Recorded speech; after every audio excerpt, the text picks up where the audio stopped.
noite a todos e todas, irmãos em Cristo, que a paz do Mestre esteja conosco. Hoje, Dia das Mães, e nada melhor do que falarmos sobre a nossa mãe, a mãe de todos, que é a nossa Mãe Maria. E o tema desta noite é maternidade aos moldes de Maria. O objetivo da nossa reflexão será falar um pouco da biografia de Maria, da sua trajetória, aprender com seus exemplos e que ela possa nos inspirar e tornar-se ainda mais uma referência para a nossa caminhada. Quando nós falamos em maternidade, no verbo maternar, nós entendemos que não só as mulheres têm a função do papel maternal, os espíritos encarnados como mulheres. Porque todos nós espíritos, nós vamos evoluir as duas polaridades, tanto a masculina quanto a feminina. Quando formos, por exemplo, espíritos puros, nós seremos um espírito completo, com as duas polaridades totalmente desenvolvidas, que é o que Joana de Ângeles chama de homem integral. Mas a gente ainda tem uma trajetória muito grande para alcançar ainda esse nível, né? Enquanto a gente ainda não alcançou, nós vamos mergulhando aqui em corpos físicos, ora masculino, ora masculino, e esse mergulho a determinado sexo, ele é de acordo com a nossa programação, com o tipo de sensação, de experiências e oportunidades que nós teremos que executar, que exercer aqui na encarnação. Diferentemente, então, do corpo feminino, do masculino, ele sim tem a possibilidade do ventre. Então, nós que temos hoje o corpo físico de mulher, nós temos a possibilidade de ser um mecanismo, um canal de retorno, para que os espíritos possam retornar à carne. Essa é a nossa principal diferença. Tem homens que mesmo, quando eu digo espíritos que estão encarnados em corpo físico, que ele exerce um papel de maternar muito superior a algumas mulheres também que estão encarnadas em corpos femininos. Então, o maternar, nós temos que encará-lo não só no sentido biológico, mas nós podemos também gestar obras, causas, conduzir filhos de outras mães, né? Conduzir pessoas que são hoje consideradas marginalizadas na sociedade, os sofredores do Calvário, os filhos do Calvário. E não existe papel mais nobre do que maternar filhos do Calvário, de qualquer obra que esteja relacionado a isso. E quem é Maria?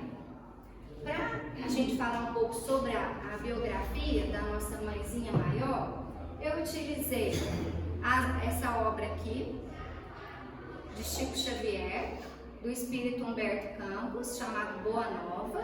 Ela foi psicografada no ano de 1940. E essa outra obra aqui, do espírito Miramês, psicografada por João Nunes Maia, no ano de 1983. Essa daqui conta a história todinha de Maria, tanto que ela é designada Maria de Nazaré. O livro Boa Nova não fala só sobre Maria, fala sobre Maria de Magdala, fala sobre outras trajetórias também, momentos que Jesus passou, e é um livro também muito bonito. Se nós formos olhar só o que tem de informação lá no Novo Testamento, a gente ficaria muito vazio ainda das informações sobre Maria. Mas essas obras, ela vem clarear tudo que Maria foi para nós e tudo que ela representa hoje. E a gente vai começar a falar sobre isso, para a gente entender o papel dessa mulher nas nossas vidas. Maria, antes de encarnar, ela era chamada de Sofia, um espírito de elevada estirpe. Tanto que ela trabalhou na limpeza ali de Nazaré, na limpeza da Galileia, antes dela assumir o corpo físico de Maria. Ana e Joaquim, eles foram avisados em desdobramento que eles receberiam a mãe do Salvador. esse convite e aceitam esse convite em desdobramento com muita lucidez. E quando eles acordam na carne, após o sono físico em desdobramento, eles lembram exatamente do convite aceito. Então, em toda a gestação de Ana e Joaquim, eles entendem que ali dentro estaria Maria, que ela exerceria o papel de trazer o Salvador para o planeta Terra, o Messias tão esperado e tão propagado naquela época. Naquela época não se falava outra coisa a não ser a vinda do Mestre. E sabiam também que uma virgem viria antes e que essa virgem conceberia e daria à luz a esse Messias. Isso está lá no profeta Isaías, está registrado. E desde quando petitinho, Maria, ela já demonstrava muita confiança em Deus. Segundo Miramês, ela tinha o hábito de falar assim, todas as perguntas que faziam para ela, quando ela era questionada, ela falava dessa forma: eu falo e falo em nome de Deus, e dava a resposta. Por que, gente, que muitas pessoas iam até a casa de Ana e Joaquim? Porque toda aquela população de Nazaré, da Galileia e até de Jerusalém tinham escutado o boato que tinha nascido a mãe do Salvador. Então a casa de Ana e Joaquim é uma casa muito visitada, e visitada pela maioria das pessoas no intuito assim de sanar as suas próprias curiosidades, né? De fazer questionamentos para Maria, e Maria muitas vezes ficava até cansada, Ana e Joaquim também. E o que aconteceu? Nesse meio tempo, um rabino lá do templo, ele foi intuído, ele teve um sonho que a mãe do Salvador tinha nascido e que ela estava na cidade de Nazaré e que ele poderia encontrá-la perto de um poço. E esse poço realmente existe até hoje lá na cidade de Nazaré. E o rabino intuído, ele quis ir lá para conhecer a mãe do Salvador. E foi até lá. E quando ele chegou em Nazaré, lá ele encontra Ana, Joaquim com Maria. E ele começa a ter uma relação muito próxima de afeto com essa família. E ele viu a confusão que estava a casa de Ana e Joaquim, aquele tanto de gente bisbilhoteira, curiosa, né? Notando que Maria estava ficando muito cansada. E quando Maria estava lá mais ou menos com seus 9 aninhos, 8 para 9 aninhos, ele convidou Maria para passar um pouco período no templo, para estudar na escola do templo. E Maria foi vivendo o templo por uns anos. Mas o que aconteceu? Maria, como tinha o hábito de falar a verdade, e como eles observavam que ela tinha um conhecimento muito superior do que todos que estavam ali, ela era ouvida. E ela era ouvida, e ao mesmo tempo, eles entendiam que ela falava as verdades, mas que aquelas verdades abalariam todas as regras e estruturas do templo. Vejam só o que Maria falava. Será que nós estamos amando a Deus? Com o dízimo que não sente piedade dos que sofrem? Querendo ser povo eleito? Por quê, gente? O povo do templo, os sacerdotes, os doutores da lei, eles achavam que só os judeus seriam salvos pelo Messias. Será que nós estamos amando a Deus, morando em mansões, enquanto outros sentem fome e frio? E o dízimo? O templo não deve tirar de quem já morre a língua. Estamos perdendo tempo aqui enclausuradas, porque ela vivia ali no templo junto às virgens do templo, que eram aquelas meninas mais sábias, que vinham de família judaica e consideradas, entre aspas, privilegiadas, eleitas. Então, o que aconteceu? Os doutores da lei quiseram logo correr com Maria dali. Pensaram o seguinte: esse negócio vai dar problema, manter essa menina aqui. E assim foi. Ela voltou, ela retornou para Nazaré. Não deu certo. Ela estava abalando as regras do templo, de tudo que estava estabelecido. Se eles começassem a ouvi-la, todo aquele poder, aquela aristocracia ali que existia, ela ia ser toda desmantelada. E mais, gente, Maria, ela descrevia como o Messias deveria vir. Ela dizia que ele não viria como os reis daquela época.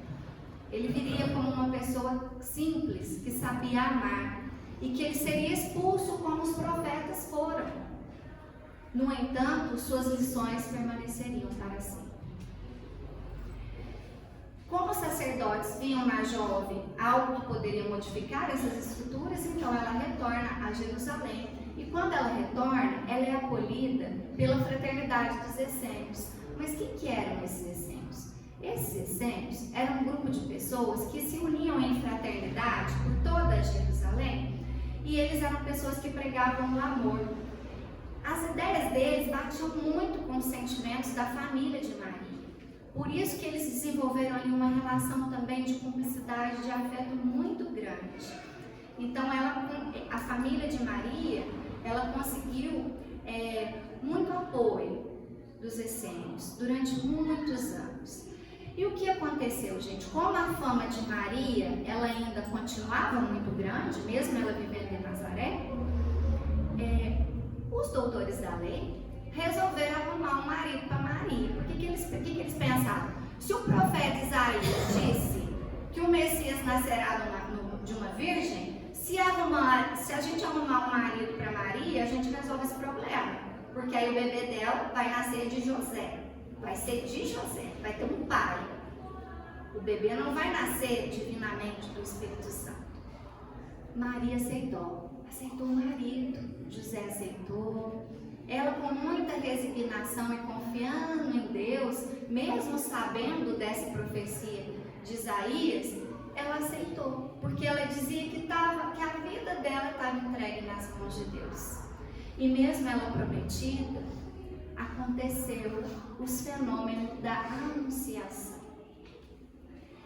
E quando ela é anunciada, o anjo Gabriel, o Espírito Gabriel anuncia que ela será a mãe do Messias, ela logo pergunta para o anjo Gabriel: mas como pode ser isso, se eu não conheço homem algum? E ela concebe um menino, o Messias, sem ter coabitado com José. Imagine naquela época, uma mulher grávida, noiva do José, como que ficou a cabeça do José? Só Maria, um espírito evoluído, como ela era, né? Para encarar isso com tanta paciência, resignação, sabendo que tudo aconteceria no seu tempo certo, conforme não o planejamento dos homens da terra, mas conforme o plano de Deus. Ela podia ter pensado, se fosse uma mulher assim igual nós, mas agora tudo deu errado. Eu sou prometida para José, eu engravido, é como se eu não fosse mais virgem e vem esse Messias. Será que eu não estou atrapalhando a trajetória da vinda do Messias? Ela poderia, inquirir, ficar perguntando isso. Será que Deus está realmente comigo? Mas em nenhum momento ela duvidou. Ela manteve a sua fé. E como foi essa questão da aceitação de José? No livro aqui, Miramês até comenta que José, ele sentia tanta luz na Maria que ele não conseguia aproximar dela. Ele não conseguia chegar perto de tão doce, de tão singela, de tão serena, de tão amor que essa mulher era. E devido a esse acontecimento, essa dúvida que ele ficou, em sonho, olha como é a providência divina, em sonho, um anjo informou José sobre essa gravidez de Maria, que ela tinha concebido pelo Espírito Santo, É isso que está relatado lá em Mateus e está também relatado em Lucas. Lucas capítulo 1, aqui, versículo 26 a 31. E ela disse, gente, que seja feita a vontade de Deus. Faça-se em mim a sua vontade e eu estou aqui para ser a sua serva. E José, aceitando, toda aquela situação, chegou a época que antecedia o nascimento de Jesus e o imperador romano da época resolveu fazer um recenseamento, o que fez com que José, escrevi errado ali, o que fez com que José e Maria fossem até a Belém. Por que Belém? Porque a família natal de José era de Belém. E foram eles para lá, e Maria com aquele barrigão, prestes a ganhar o bebê. Mas por que foi para Belém, gente? Por que esse bebê não nasceu lá em Nazaré. Existia uma outra profecia que era muito propalada na época, que está lá em Miqueias. Esse profeta Miqueias, ele anunciou Belém como lugar onde o Messias nasceria. E então esse recenseamento, Deus, é como se Deus, o plano divino, usasse isso, fazendo com que eles fossem até Belém e se cumprisse a profecia. E ali Jesus nasceu em Belém, ela aceitando tudo, resignada, com essa confiança em Deus, sabendo que tudo é obra da divina providência, né? E Jesus vai crescendo, ele cresce em idade e sabedoria, ela vai cuidando dele, ela sábia, o menino também muito sábio, mas mais sábio ainda que ela, né? Que às vezes até assustava a sapiência de Jesus.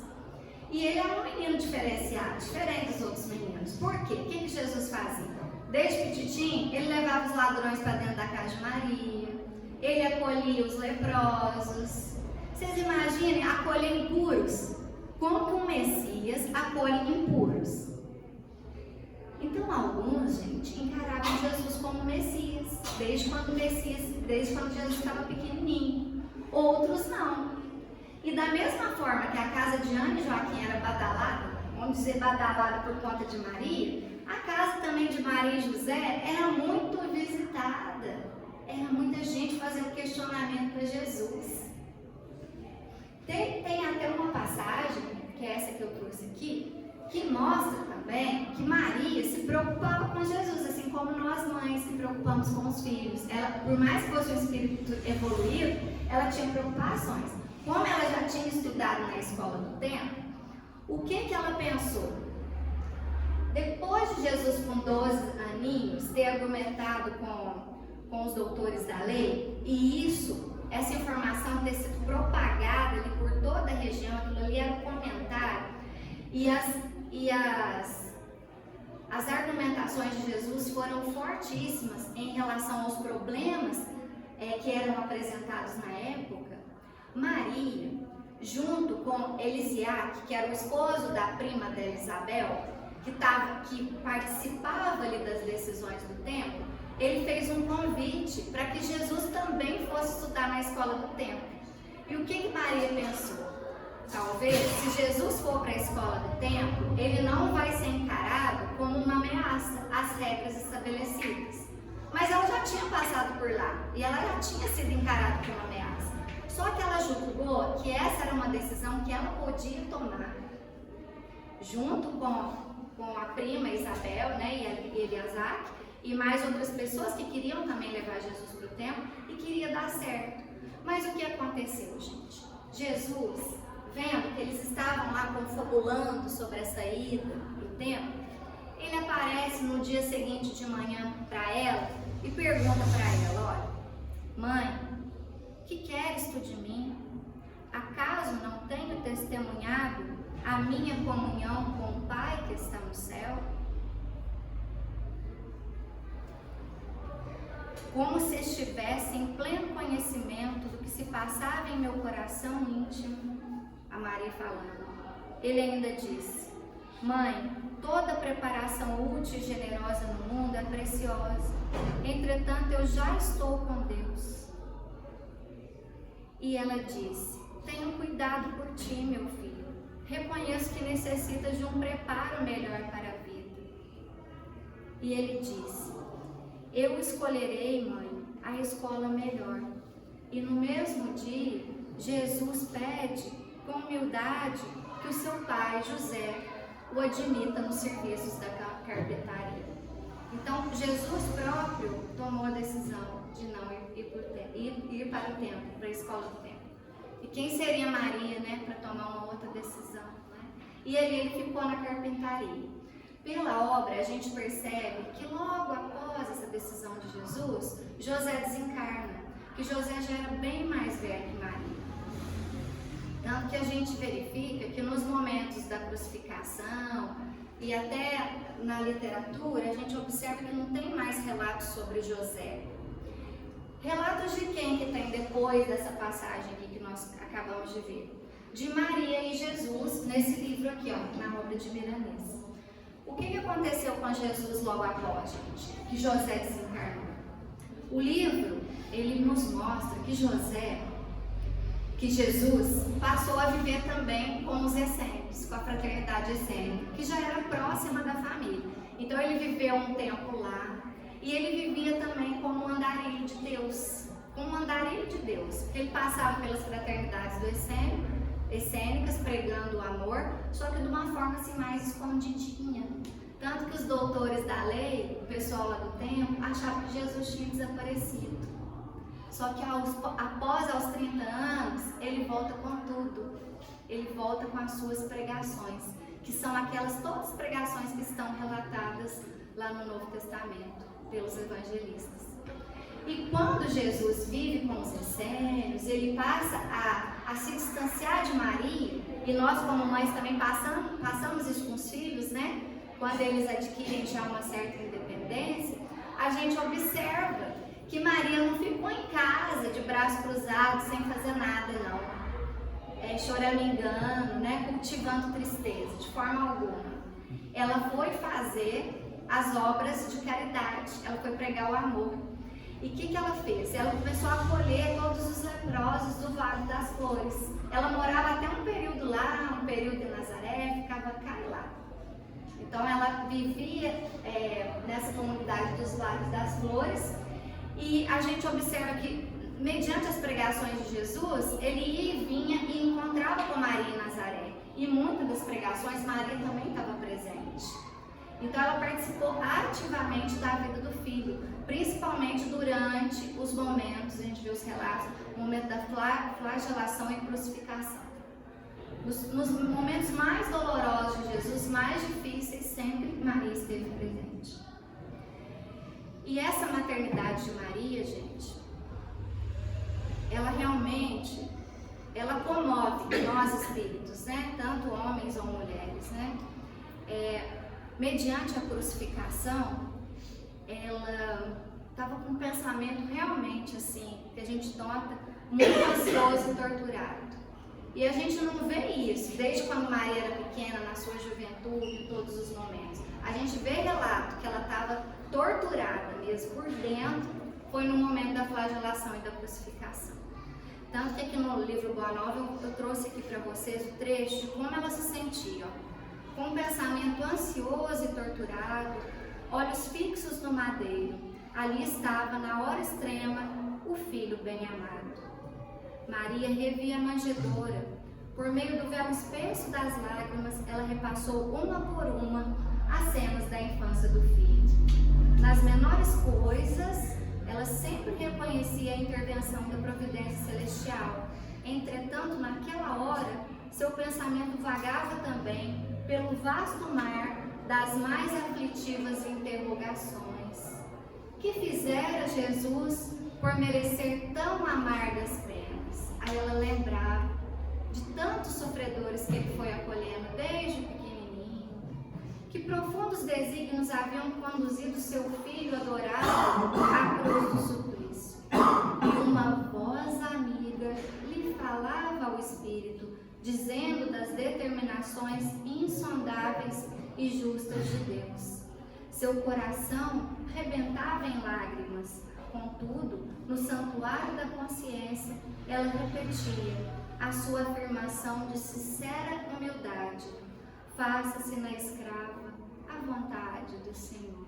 E ela ia rememorando isso, sentindo isso, para conseguir ter forças e passar por essa prova. E agora nós vamos falar de João e do apóstolo João e de Maria, né? Porque João foi o único apóstolo que acompanhou esse momento. O resto não estava presente, ou por medo de também ser preso, ou por não aguentar essa dor, por diversos motivos, né? E de alma angustiada, em meio a algumas mulheres compadecidas, Maria reparou que alguém lhe pousara as mãos de leve sobre os ombros. Silenciosamente, João abraçou aquele triturado coração maternal, e ambos ao pé do madeiro buscaram ansiosamente a luz daqueles olhos misericordiosos no cúmulo dos tormentos. Foi aí que a fronte do divino supliciado se moveu vagarosamente, revelando perceber a ansiedade daquelas duas almas em extremo desalento. Meu filho, meu amado filho, exclamou a Marte em aflição. O Cristo pareceu meditar no auge das suas dores, mas como se quisesse demonstrar a grandeza da sua coragem e sua perfeita comunhão com o Pai, replicou: Mãe, eis aí teu filho. E dirigindo-se de modo especial, com leve aceno ao apóstolo, disse: Filho, eis aí a tua mãe. Maria envolveu-se no véu de seu pranto doloroso, mas o grande evangelista João compreendeu que o Mestre, na sua derradeira lição, ensinava que o amor universal era o sublime coroamento de sua obra. Então, Jesus delega essa função de maternidade mais ampla para Maria, né? E Maria, após a crucificação, ela partiu para Bataneia, porque lá tinha uns parentes de José. Então, ela não ficou com João logo depois. E nesse momento, gente, que ela estava lá na Bataneia, ela estava triste, os anos passavam tristes, silenciosos, ela estava com muita saudade de Jesus, e ela não via ali um local que ela podia acolher enfermos, pessoas que necessitavam de cuidado, de carinho, sabe? Existia muita discussão na época entre os seguidores de Jesus, e lá na Bataneia eles pretendiam manter uma certa aristocracia espiritual. Acho que isso que não deixava Maria tão confortável, né? Por efeitos dessa aristocracia, por efeito dos laços consanguíneos que prendiam Maria aos ancestrais e à família ali de José. Então eles queriam exercer um certo poder, e Maria estando ali, como que ela ia exercer o papel de puro amor que ela tinha, né? Então ela realmente, os anos ali para ela passaram silenciosos e bem tristes, até que aparece João Evangelista e fala que arrumou uma casinha para eles partirem para Éfeso. E eles partem para Éfeso. A casinha existe lá até hoje, é ponto turístico. Essa é a Casa da Santíssima. E Éfeso passou a ser o local de refúgio aos desamparados. E lá, ao contrário, Maria se sentia super feliz. Ela se sentia em comunhão com o Pai, em comunhão com Jesus. Essa casinha, gente, passou a ser local de preces, local onde se rememorava Jesus, os seus ensinos, e vira e mexe tinha filas e filas de gente para que Maria atendesse. Até que, por uma das pessoas que passaram por lá, por um dos andarilhos, ele coroou Maria de Mãe Santíssima. Ele deu a ela esse nome de Nossa Mãe Santíssima. Sois a Mãe de Jesus e a Nossa Mãe Santíssima. Por isso que em muitas literaturas, Maria é chamada também de Mãe Santíssima. Então a velhice nessa casinha não lhe acarretou cansaços algum, nem amargura. Só que nessa época também iniciou a perseguição aos cristãos. Os cristãos eram retirados dos seus lares, né? Eram mortos, eram entregues às feras famintas.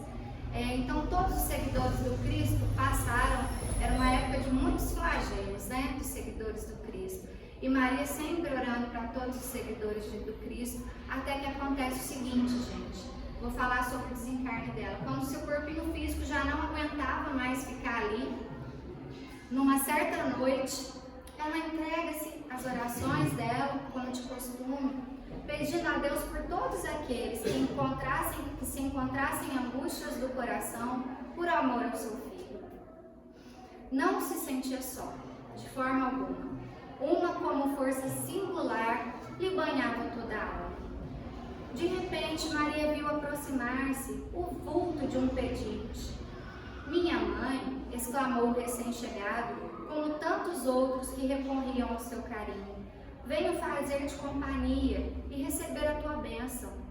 Maternalmente, ela o convidou a entrar, impressionada com aquela voz que lhe inspirava profunda simpatia.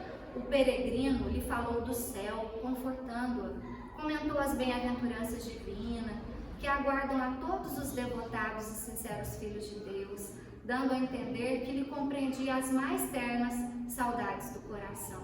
Que mendigo seria aquele que lhe acalmava as dores secretas da alma saudosa? Nenhum lhe surgia até então para dar, era sempre para pedir alguma coisa. Que emoções eram aquelas?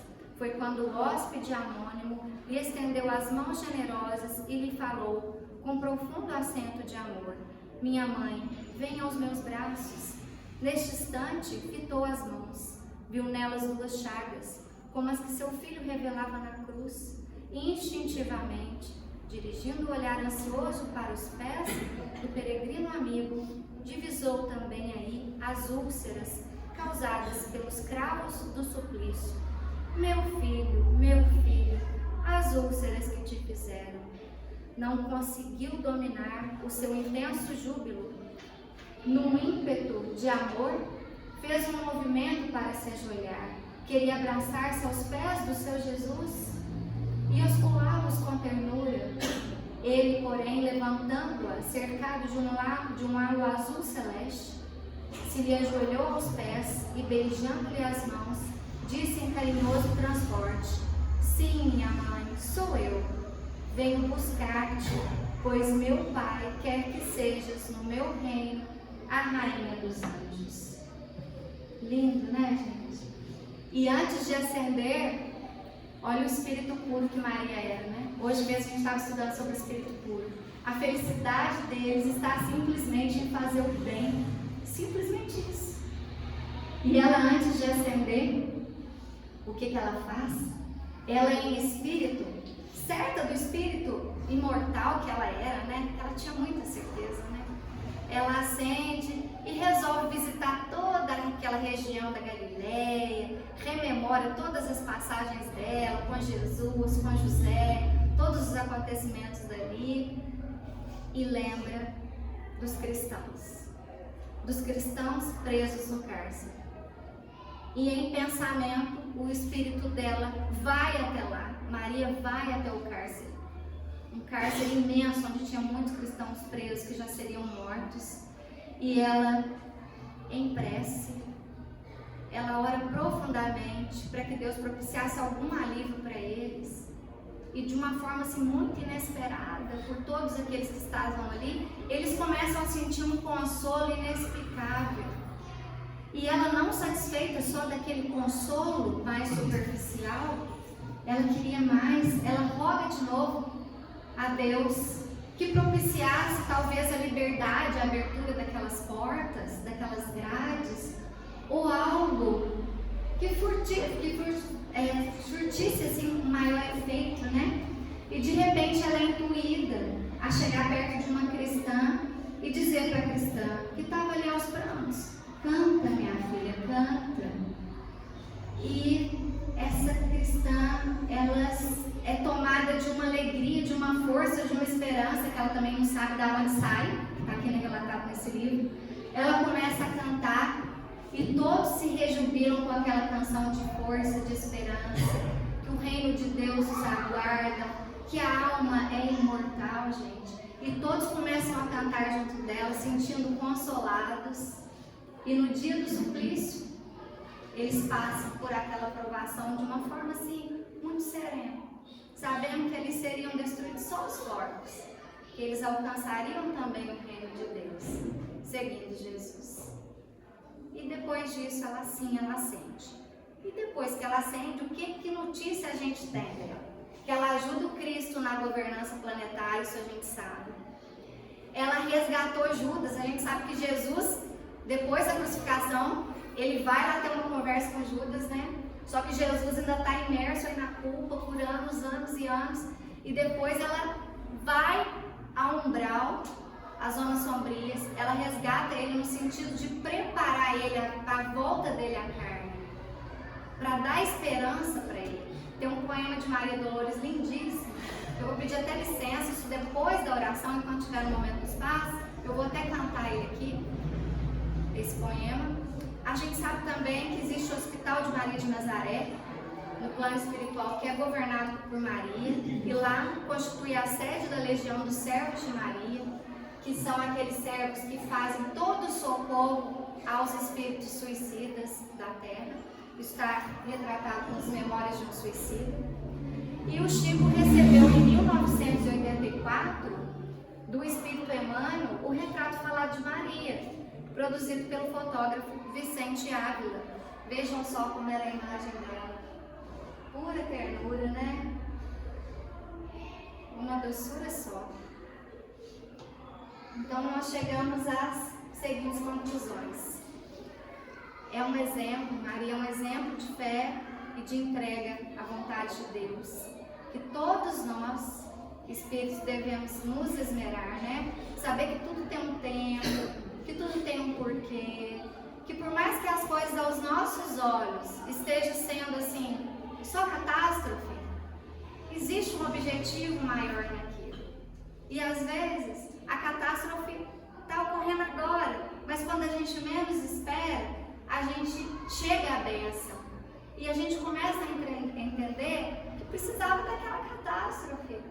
Que vocês não seriam vocês, que a gente não seria a gente como é, se não tivesse feito parte daquelas circunstâncias tão desastrosas talvez, tão amargurosas, né?